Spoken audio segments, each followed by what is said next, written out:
तो नमस्कार दोस्तों, आज ब्रिटानिया इंडस्ट्रीज लिमिटेड ने अपने Q2 के रिजल्ट्स को पब्लिश कर दिया है और यहाँ पर देखें तो बहुत ही अच्छे रिजल्ट्स आए हैं। कंपनी ने इस क्वार्टर में अपने रेवेन्यू में काफ़ी अच्छा परफॉर्म किया है और साथ साथ कंपनी के नेट प्रॉफिट भी काफ़ी अच्छे से इंक्रीज़ हुए हैं। और यहाँ पर हम चेक करें कंपनी का इस क्वार्टर का डेटा, तो सबसे पहले हम देखते हैं कंपनी के रेवेन्यू। और इस क्वार्टर में कंपनी के रेवेन्यू आए हैं 4,301 करोड़ रुपये, जबकि पिछले क्वार्टर में कंपनी के रेवेन्यू थे 3,701 करोड़ और पिछले साल के सितंबर 2021 के क्वार्टर में कंपनी के रेवेन्यू थे 3,607 करोड़। और यहाँ देखें हम तो क्वार्टर बेस पे कंपनी के रेवेन्यू 16% से बढ़े हैं और ईयर ऑन ईयर बेस पे कंपनी के रेवेन्यू 19% से बढ़े हैं। तो कंपनी ने दोनों ही पैरामीटर के हिसाब से यहाँ पे ग्रोथ दिखाई है, क्वार्टर बेस पे भी और ईयर ऑन ईयर बेसिस पे भी। इसके बाद करें कंपनी के ऑपरेटिंग प्रॉफिट की, तो इस क्वार्टर में कंपनी का ऑपरेटिंग प्रॉफिट आया है 712 करोड़ रुपए, जबकि पिछले क्वार्टर में 501 करोड़ था और पिछले साल के सितंबर 2021 के क्वार्टर में कंपनी का ऑपरेटिंग प्रॉफिट 558 करोड़ था। यहाँ पे क्वार्टर बेस पे बहुत ही अच्छी 42% की ग्रोथ आई है कंपनी के ऑपरेटिंग प्रॉफिट में और ईयर ऑन ईयर बेसिस पे भी कंपनी का ऑपरेटिंग प्रॉफिट 28% इंक्रीज़ हुआ है।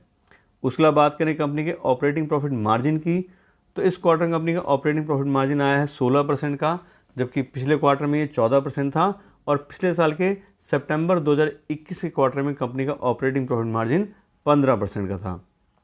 और अब हम बात करें कंपनी के नेट प्रॉफिट की, तो इस क्वार्टर में कंपनी का नेट प्रॉफिट आया 491 करोड़ रुपए का, जबकि पिछले क्वार्टर में 336 करोड़ था और पिछले साल के सितंबर 2021 के क्वार्टर में कंपनी का नेट प्रॉफिट 382 करोड़ था।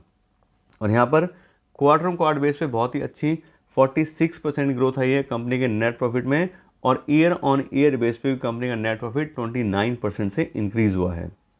इसके बाद चेक करें कंपनी का अर्निंग पर शेयर, तो इस क्वार्टर में कंपनी की अर्निंग पर शेयर आ रही है 20 रुपये 48 पैसे की, जबकि पिछले क्वार्टर में 14 रुपये 1 पैसे थी और पिछले साल के सितंबर 2021 के क्वार्टर में कंपनी की अर्निंग पर शेयर 15 रुपये 95 पैसे थी। यहाँ पर भी सेम नेट प्रॉफिट तरह क्वार्टर बेस पे कंपनी की अर्निंग पर शेयर 46% से इंक्रीज़ हुई है और ईयर ऑन ईयर बेस पे कंपनी की अर्निंग पर शेयर 28% से इंक्रीज़ हुई है। तो हम सारे ही अगर हम पैरामीटर चेक करते हैं कंपनी के रिजल्ट्स के, तो कंपनी ने टॉप लाइन से लेके बॉटम लाइन तक सारे ही पैरामीटर पे अच्छे से ग्रोथ दिखाई है और साथ साथ क्वार्टर बेस पे भी कंपनी के नंबर्स इंक्रीज़ हुए हैं और ईयर ऑन ईयर बेसिस पे भी कंपनी के नंबर्स इंक्रीज़ हुए हैं। तो काफ़ी अच्छा रिजल्ट यहाँ पे कंपनी ने हमें दिया है। और अब हम बात करते हैं कंपनी के शेयर प्राइस की और वैल्यूएशन की। आज की डेट में कंपनी का शेयर प्राइस चल रहा है 3,801 रुपये का और कंपनी की प्राइस बाय अर्निंग रेशियो चल रही है 58। और आपको बता दें कंपनी अपने जो फेयर वैल्यू है उसके हिसाब से हम चेक करें तो ओवर वैल्यूड कंपनी है, क्योंकि कंपनी की पी/ई भी हाई चल रही है और साथ हमने कंपनी को डिस्काउंटेड कैश फ्लो एनालिसिस के हिसाब से भी चेक किया है। तो उस हिसाब से कंपनी जितना पैसा कमाती है, जितना फ्री कैश फ्लो जनरेट करती है, उसके हिसाब से कंपनी का प्राइस हाई है। तो कंपनी एक ओवर वैल्यूड कंपनी की कैटेगरी में आती है। और अब हम बात करें अपने इन्वेस्टमेंट डिसीजन की कि हमें इन रिजल्ट्स के बेसिस पे क्या सोचना चाहिए कंपनी के बारे में, क्या हमें इन्वेस्टमेंट जो हमने की हुई है उसको रखना चाहिए या सेल कर देना चाहिए, या हम नया अगर इन्वेस्टमेंट करना चाह रहे हैं तो उसके लिए हमें क्या करना चाहिए। तो अगर आपने ऑलरेडी अपना पैसा इन्वेस्ट किया हुआ है तो आप देख रहे हैं कंपनी के रिजल्ट्स बहुत अच्छे आए हैं, साथ साथ कंपनी ओवर वैल्यूएशन में चल रही है, यानी कि प्राइस ऑलरेडी हाई चल रहा है। तो कंपनी अच्छा परफॉर्म भी कर रही है और शेयर प्राइस भी हाई चल रहा है। तो अगर आपको कोई पैसों की रिक्वायरमेंट है या आपका कोई टारगेट पूरा हो गया है तो आप ज़रूर कुछ पैसे निकाल सकते हैं, अदरवाइज़ बिजनेस अच्छा है तो हमें बिल्कुल इन्वेस्टेड रहना चाहिए। दूसरी बात, अगर हम नया पैसा इसमें इन्वेस्ट करना चाह रहे हैं तो उसके लिए अभी हमें सही टाइम नहीं है, क्योंकि कंपनी ओवर वैल्यूड है।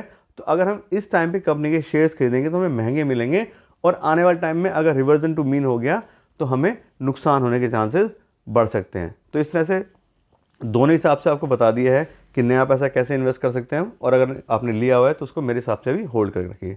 तो अभी के रिजल्ट्स के लिए इतना ही रखते हैं। Thank you so much.